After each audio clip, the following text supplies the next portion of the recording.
बांझ, रुला देने वाली कहानी।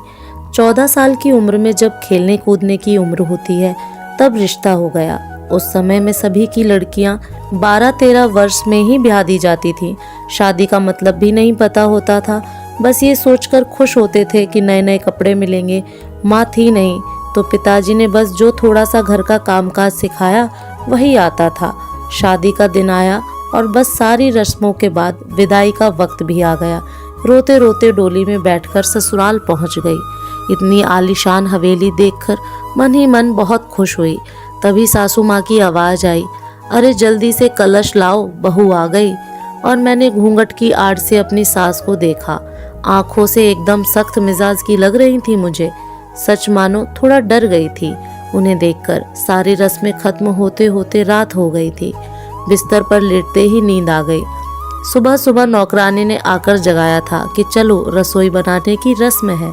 तैयार होकर रसोई में गई और खीर बनाई। सबने तारीफ भी की, पर सासू माँ ने कमी निकाल दी। साथ ही साथ हिदायत भी दे दी कि अब बचपन छोड़कर कुछ काम काज सीख लो। 15 दिन बाद मेरे पति को भी हॉस्टल जाना था, क्योंकि वह तब बीए कर रहे थे। खैर, अमर भी हॉस्टल चले गए और मैं अकेली रह गई अपनी सास और ससुर के साथ। बीच बीच में अमर चिट्ठी लिखते थे, पर पहले सासू माँ थी, बाद में मेरे पास आती थी। उम्र कम होने की वजह से इतना फर्क नहीं पड़ता था। मेरे अकेलेपन का साथी था आम का पेड़। हाँ, वही आम का पेड़ जो हवेली के पीछे के आंगन में लगा था। उस आम के पेड़ के नीचे एक कच्ची मिट्टी का कमरा भी बना हुआ था, पर वो पेड़ फल नहीं देता था, इसलिए सारे हवेली वाले उस पेड़ को बांझ कहते थे। पर मुझे न जाने क्यों उस पेड़ से बहुत प्यार था। जब काम से निवृत्त होकर कुछ फुर्सत के पल मिलते थे तो एक वही पेड़ मेरा साथी होता था। उसको देखते हुए मैं अपनी सारी थकान भूल जाती थी। 2 साल बीत गए और मैं 16 की हो गई। अमर की भी स्नातक की पढ़ाई पूरी हो गई थी। आज अमर वापस आ रहे थे। सासू माँ सुबह से ही तैयारी में लगी हुई थी। खुद ही रसोई में जाकर सारा जायजा ले रही थी। मैं भी बहुत खुश थी कि अब मुझे अकेले नहीं रहना पड़ेगा। 16 श्रृंगार के साथ मैं पूर्ण स्त्री की तरह महसूस कर रही थी। आज मांग का सिंदूर कुछ अलग ही लालिमा लिए हुए था। शायद वह लालिमा मेरे चेहरे पर भी दिख रही थी। तभी तो मेरी सास ने मुझसे कहा कि जा अपनी नज़र उतरवा ले, अमर आ गए हैं। हवेली की हलचल से पता चल गया था मुझे। खाने पीने से निवृत्त होकर सब आराम करने चले गए। अमर भी अपने कमरे में आ गए थे और मैं बस शर्म से लाल हुई जा रही थी। तभी अमर ने मुझे तोहफा दिया, एक सुंदर लाल साड़ी। पर मेरे लिए तो अमर का वापस आना ही सबसे बड़ा तोहफा था। हमने ढेर सारी बातें की, जिनमें कुछ शिकायतें थी, कुछ प्यार था। समय बीतता गया और 2 साल कैसे बीत गए पता ही नहीं चला। अमर और मैं एक दूसरे के साथ बहुत खुश थे। एक दिन अचानक पता चला कि मेरे पिताजी बहुत बीमार हैं। अमर मुझे लेकर तुरंत रवाना हो गए। पिताजी मुझे देखकर बहुत खुश हुए, जैसे मेरे लिए ही अपनी सांसों को रोका हुआ था। और फिर मुझे अमर के हवाले करके वो इस दुनिया से चले गए। भीगी आंखों से अपने पिताजी को विदा किया। अब मेरा सब कुछ अमर और उसका परिवार ही था।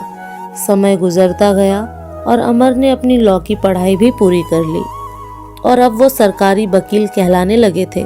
पर भगवान ने मुझे अभी संतान सुख नहीं दिया था। अभी तो सासू माँ दबी जुबान में बोलती थी, पर धीरे धीरे उन्होंने अपना रुख कड़ा कर लिया। अमर बहुत व्यस्त रहते थे अपने काम में, सो वो मेरे पीछे सारा दिन पड़ी रहती। धीरे धीरे सारे गांव में ये बात फैल गई कि हवेली की बहू बांझ है। तीर की तरह चुभता था ये शब्द, पर कुछ कह नहीं पाती थी, सिर्फ आंसुओं से दिल हल्का करती थी। अमर मुझे दिलासा देते थे, पर लोगों का व्यवहार अंदर ही अंदर मुझे खोखला कर रहा था। अभी मेरी उम्र ही क्या थी, सिर्फ 19 साल, और लोगों ने मुझे बांझ बना दिया। बचपन से ही शरीर से दुबली पतली थी मैं। फिर माँ के मरने के बाद ठीक से पालन पोषण भी नहीं हो पाया था। एक दिन अमर जब दोपहर के खाने पर घर आए तो सासू माँ ने फरमान सुना दिया कि हम अमर की दूसरी शादी करेंगे। उफ, इतना बड़ा धोखा अमर कैसे दे सकते थे मुझे। नहीं, ऐसा नहीं हो सकता। बत्ती बुझा दो, मुझे सोना है। अमर, कुछ बात करनी है आपसे, मैं थक गया हूँ। धानी, मुझे सोने दो। अमर, क्या आप दूसरी शादी करेंगे? धानी, मैंने कहा ना, सोने दो मुझे, थक गया हूँ। तुम सब लोगों की चिक चिक सुनते सुनते उधर माँ है और इधर तुम। परेशान हो गया हूँ मैं, मन करता है आत्महत्या कर लूँ। नहीं अमर, ऐसा मत कहिए, धानी ने अमर के मुंह पर हाथ रखते हुए कहा। आपके अलावा अब कौन है मेरा? धानी करवट लेकर सारी रात आंसू बहाती रही और जब सुबह उठी तो एक टूटी हुई औरत बनकर, जो मजबूर होकर हर चीज से समझौता कर लेती है। सारी रात यही सोचती रही कि शायद अमर ने भी मौन स्वीकृति दे दी है दूसरी शादी के लिए, पर उसे ये कहाँ मालूम था कि उसकी माँ ने किस हद तक उसे मजबूर किया है दूसरी शादी के लिए। 1 महीने के अंदर ही अमर की दूसरी शादी गेंदा से हो गई। गेंदा अमर की माँ की दूर के रिश्तेदार की बेटी है। धानी अपना सामान उस पीछे वाले कमरे में रख ले, आज से गेंदा इस कमरे में रहेगी अमर के साथ। सासू माँ ने हाथ नचाते हुए कहा, कैसे छोड़ दूँ ये कमरा? नहीं, ये मेरा कमरा है, जिसे जहाँ जाना है जाए। पर फिर ख्याल आया कि जो ब्याह कर इस घर में लाया था, जब वही मेरा नहीं है तो ये कमरा कैसे मेरा हो सकता है? ऐसा सोचते हुए आंखों में आंसुओं का सैलाब उमड़ पड़ा।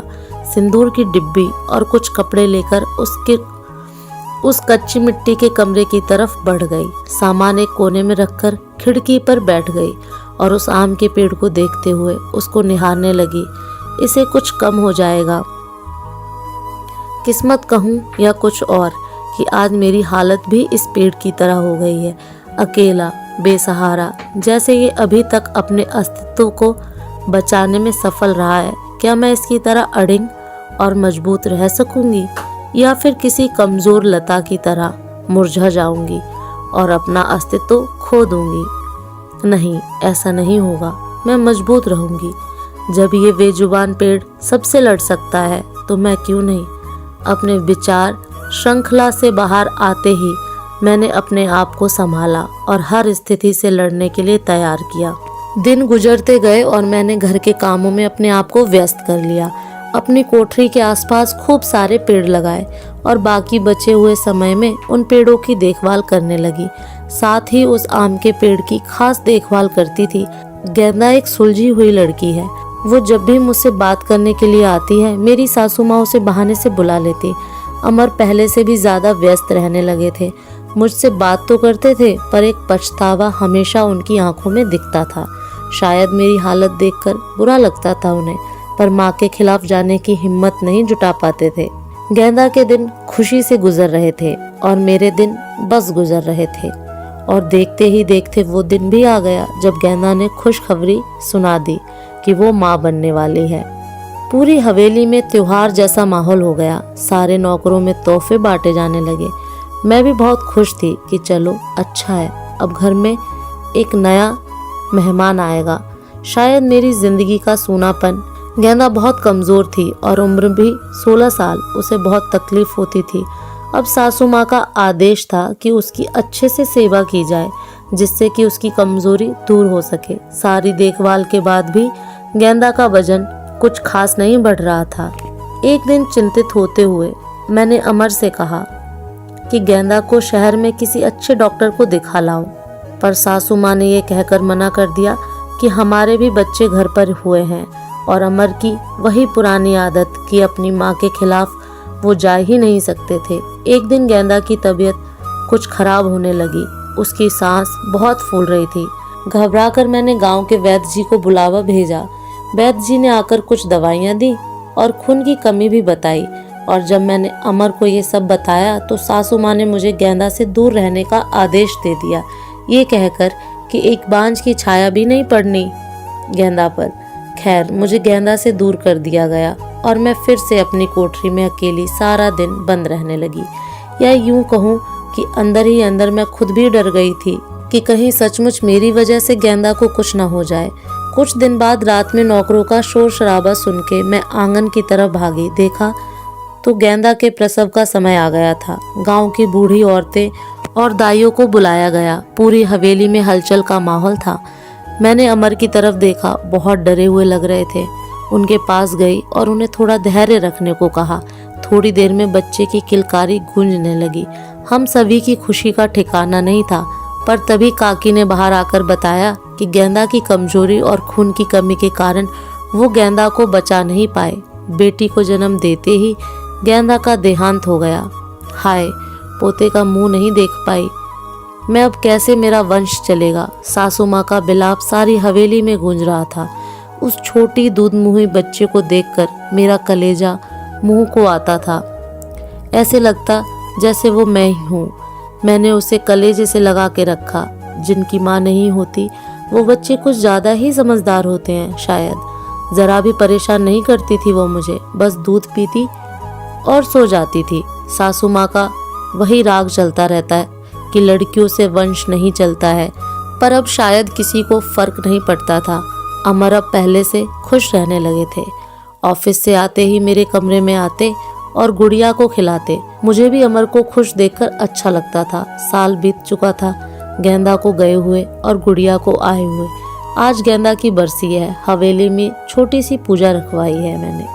पंडित जी के आते ही सासू माँ ने प्रश्न किया कि क्या मैं जीते जी पोते का मुंह देख पाऊंगी, और पंडित जी ने उसके लिए कुछ ग्रह शांति के उपाय बताए। सासू माँ चल दी पंडित जी को हवेली दिखाने और सारी हवेली की शुद्धि कराने।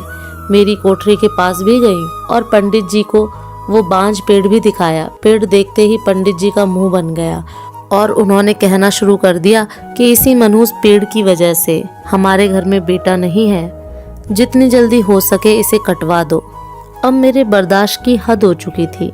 मैंने अमर की तरफ देखा पर मुझे नहीं लगा कि वो मना करेंगे, और सासू माँ ने तुरंत नौकरों को बुला लिया कि आज इस पेड़ को काट ही डालो। मुझे कुछ समझ नहीं आ रहा था कि क्या करूं, कैसे अपने सुख दुख के साथी को बचाऊं। जैसे ही वो कुल्हाड़ी लेकर पेड़ काटने आगे बढ़ने लगे, मैं फुर्ती से भागकर उस पेड़ से लिपट गई और विनती करने लगी कि पेड़ को छोड़ दो, पर वो लोग नहीं मान रहे थे। मैं रोती जा रही थी पर किसी को तरस नहीं आ रहा था। तभी किसी ने मुझे खींचकर धक्का दिया और मेरा सिर पत्थर से टकरा गया।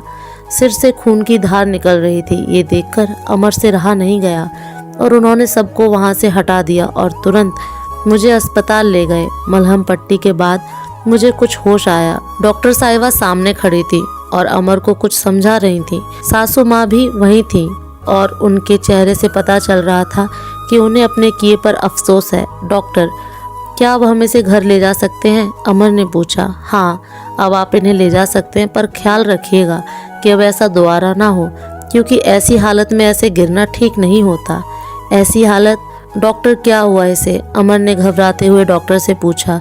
अरे, आप लोगों को नहीं पता, ये माँ बनने वाली हैं, तो इनका अच्छे से ख्याल रखिएगा। ये सुनकर किसी को भी यकीन नहीं हुआ। सब बस एक दूसरे को देखे जा रहे थे और मैं तो बिल्कुल यकीन नहीं कर पा रही थी। सासू माँ की आंखों में पछतावे के आंसू थे। मेरे सर पर हाथ रखकर बस इतना ही कह सकी कि मुझे माफ़ कर दो, और मैं मुस्कुराकर उनसे लिपट गई जैसे मैं अपनी माँ से लिपटी हूँ। पूरे 9 महीने मेरी सासू माँ ने मेरा बहुत ख्याल रखा और मैंने उस पेड़ का। आज मेरी डिलीवरी होनी थी। सासू माँ समय से मुझे अस्पताल ले गई ताकि जो गलती उन्होंने गेंदा के समय की थी वो अब ना हो। बधाई हो, आपके पोता हुआ है। नर्स ने सासू माँ को खबर सुनाई और सासू माँ ने हाथ से अंगूठी निकालकर नर्स को दी। वो खुश थी, पर इस वजह से नहीं कि पोता हुआ है, बल्कि इस बात पर कि मैं बिल्कुल ठीक हूँ। हवेली में धूमधाम थी। सब खुश थे कि हमारा परिवार पूर्ण हो गया बेटी और बेटे के आने से, और एक खुशी कहीं और भी पनप रही थी। वो उस आम के पेड़ में फल आ रहे थे। शायद हम बहुत जल्दी चिंता करने लगते हैं फल मिलने की, पर हर चीज का एक समय होता है। कुपोषित शरीर हो या पेड़, दोनों ही फल नहीं देते।